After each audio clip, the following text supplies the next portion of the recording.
J'imagine qu'il y a une traduction simultanée qui se fait. Voilà. Est-ce que les interprètes ont pu prendre place en cabine? Bien.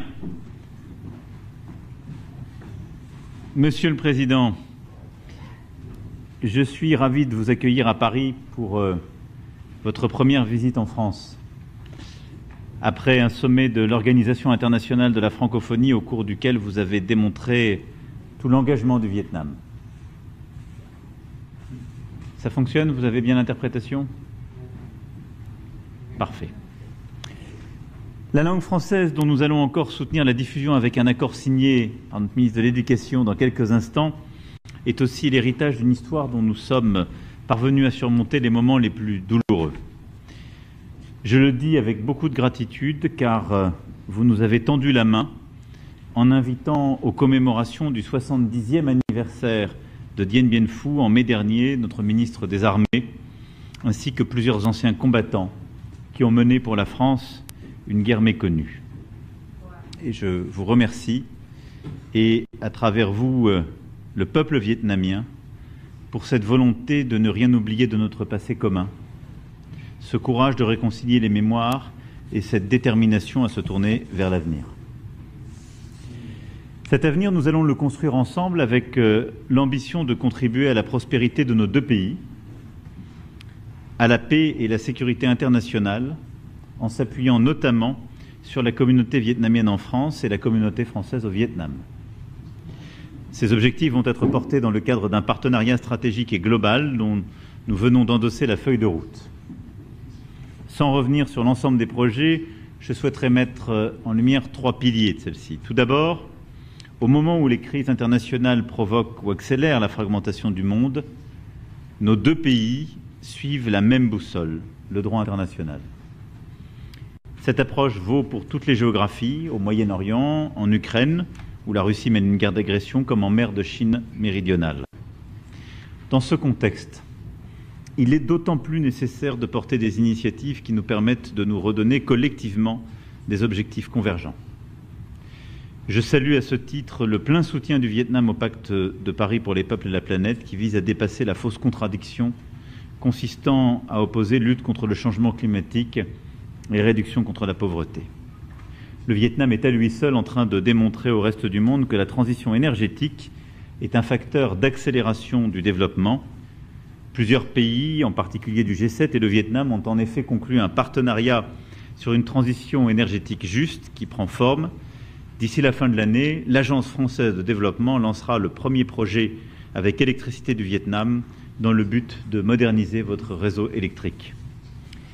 Compte tenu par ailleurs de l'importance de la gestion de l'eau et des questions maritimes pour le Vietnam, nous allons aussi retrouver de la convergence avec l'organisation dans les prochains mois du One Water Summit et en juin prochain de la conférence des Nations Unies sur les océans à Nice. Ensuite, le deuxième pilier repose sur nos coopérations économiques. Je suis convaincu que l'exceptionnelle réussite du Vietnam offre de nouvelles opportunités pour des projets communs dans les secteurs de l'aéronautique, des infrastructures, de la santé, de la défense, de l'agriculture et de l'énergie. Nous voulons aussi renforcer notre capacité à innover ensemble en créant des liens entre nos écosystèmes. Et je vous remercie à cet égard d'avoir pris le temps de visiter Francotech la semaine dernière. Parmi tous les secteurs que je viens de citer, je souhaiterais insister de nouveau sur l'énergie. Nous, Européens, qui avons mis en commun il y a plus de 70 ans nos productions de charbon et d'acier, savons à quel point l'approvisionnement en énergie est au cœur d'une relation de confiance. Et à la veille de l'ouverture du sommet de l'ASEAN, sous présidence laotienne, je veux saisir l'occasion de votre visite pour rappeler toute l'importance que nous accordons aux projets de connectivité, notamment l'ASEAN Power Grid, qui contribue à l'intégration régionale et pour lequel vous pouvez compter sur notre pays. Permettez-moi d'ajouter un mot sur l'attractivité, car le remarquable dynamisme économique du Vietnam me conduit aussi à encourager les entrepreneurs vietnamiens à venir investir dans notre pays. Choose France sera ouvert aux projets portés par les entreprises vietnamiennes. Enfin, le dernier pilier sera dédié aux futures générations.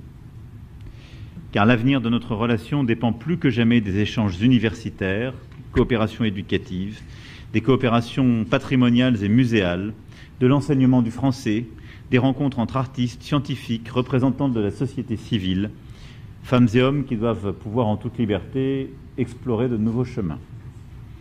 La France sera toujours à vos côtés pour mettre en valeur la sensibilité unique des artistes vietnamiens. Dans quelques jours, une exposition inédite sur les pionniers de l'art moderne vietnamien se tiendra à Paris. Et nous poursuivrons cette coopération, elle aussi, si singulière. Monsieur le Président, je vous remercie chaleureusement pour votre visite, pour le temps passé dans notre pays, du sommet de la francophonie à vos visites en province et aujourd'hui notre échange, duquel j'attends beaucoup. Merci pour votre amitié et l'ambition que vous portez à la relation avec notre pays. Cette ambition, je la nourris également de notre côté. Soyez le bienvenu et merci d'être là.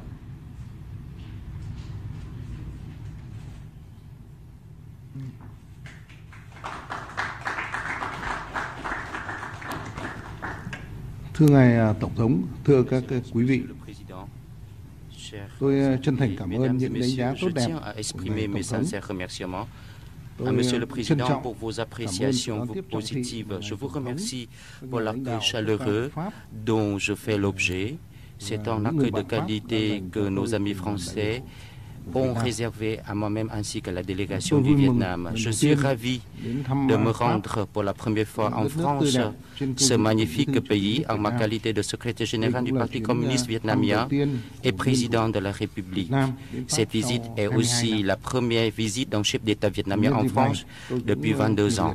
À cette occasion, je voudrais féliciter chaleureusement la France pour avoir organisé avec succès les Jeux olympiques de Paris 2024 et vous avez organisé aussi avec succès le 19e sommet de la francophonie. En tant que membre actif et responsable, le Vietnam partage et soutient la déclaration de Villers-Cotterêts qui valorise la paix, la coopération et le développement durable. Mesdames et messieurs, après plus de 50 ans d'établissement des relations diplomatiques et après 10 ans de partenariat stratégique, les relations franco-vietnamiennes ont connu des progrès importants dans plusieurs domaines. La France occupe toujours une place de choix dans la politique étrangère du Vietnam. Elle joue un rôle important au sein de la francophonie et sur l'arène internationale. Vu le développement croissant de nos relations et pour répondre aux enjeux liés aux évolutions régionales et mondiales, il est plus que jamais nécessaire et indispensable de promouvoir et d'élever ces relations au niveau de nouvelles hauteurs. Et on va en discuter avec Monsieur le Président lors de l'entretien officiel qui va se tenir tout à l'heure. Et nous devons élever ces relations. Il faut donner un nouveau cadre à nos relations entre la France et le Vietnam. Et comme vous le savez, la France est un pays fondateur de l'Union européenne et elle va avoir un nouveau cadre de relations, de partenariat élevé avec le Vietnam. Un proverbe français nous a dit « Quand on veut qu'on peut et quand on peut, on doit ».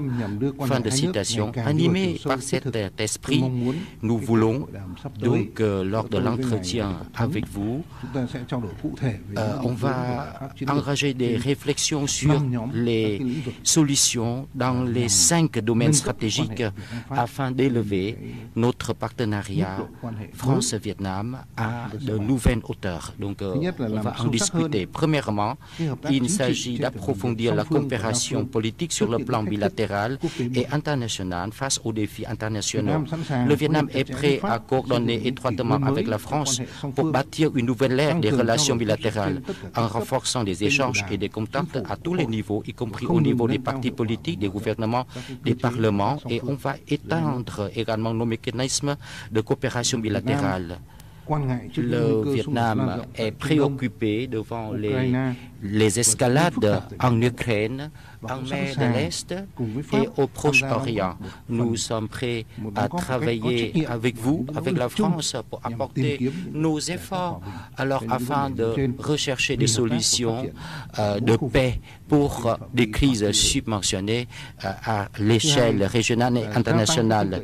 Deuxièmement, nous devons renforcer la confiance politique entre nos deux pays par la promotion de la coopération en matière de défense et de sécurité. Troisièmement, il nous revient d'intensifier nos relations de partenariat économique dans le domaine de l'innovation. Quatrièmement, on va promouvoir notre coopération alors dans le domaine de développement durable et dans le domaine de la protection de l'environnement.